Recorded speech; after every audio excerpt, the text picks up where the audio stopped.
नवीन फेरफार, जुने फेरफार तुम्ही एकदम घरी बसल्या ऑनलाईन पद्धतीने अशा प्रकारे काढू शकता। तर हे फेरफार काढण्यासाठी आपण आज या व्हिडिओमध्ये हे एकदम घरी बसल्या ऑनलाईन पद्धतीने मोबाईलमधून तुम्ही कसं काढू शकता हेच आपण या व्हिडिओमध्ये पाहणार आहोत। तर व्हिडिओ शेवटपर्यंत पहा।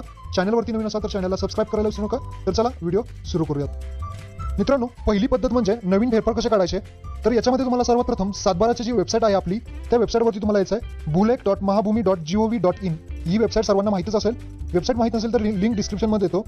या वेबसाईटवरती आल्यानंतर तुम्ही उजव्या कोपऱ्यामध्ये पाहू शकता आपली चावडी डिजिटल म्हणून खाली लिहिलेलं आहे बघा। याच्यामध्ये तुम्हाला या पर्यायावरती तुम्हाला क्लिक करायचं आहे। डिजिटल चावडीवरती क्लिक केल्यानंतर इथे तुम्हाला अशी वेबसाईट खुलेल ज्याच्यामध्ये महाराष्ट्र शासन महसूल विभाग आपली चावडी, त्याच्यामध्ये तुम्ही आल्यानंतर तुम्हाला इथं तुमचा जिल्हा निवडायचा आहे। याच्यामध्ये मी जिल्हा निवडतो।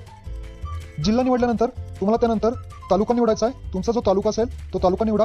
त्याच्यानंतर तुमचं जे गाव असेल ते गाव तुम्हाला इथे निवडायचं आहे आणि खाली जो ऑप्शन आहे हिरव्या कलरमध्ये आपली चावडी पहा या पर्यायावरती तुम्हाला क्लिक करायचं आहे। या पर्यायावरती क्लिक केल्यानंतर तुमच्यासमोर अशा प्रकारे गावातले संपूर्ण फेरफार नंबर दिसतील। त्याच्यानंतर तुम्हाला फेरफाराचा जो प्रकार आहे तो खरेदी आहे का दुसरा कोणता आहे ते तुम्हाला दिसेल।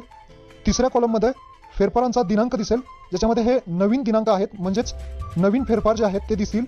त्याच्यानंतर हरकर नोंद जी केलेली असते त्याची तारीख तुम्हाला इथे दिसून जाईल आणि या तारखेनंतर तुम्ही खाली तारीख दिसतील। त्याच्यानंतर अर्जाचा जो क्रमांक आहे म्हणजेच गट क्रमांक किंवा सर्वे क्रमांक तुम्हाला इथे खाली दिसतील।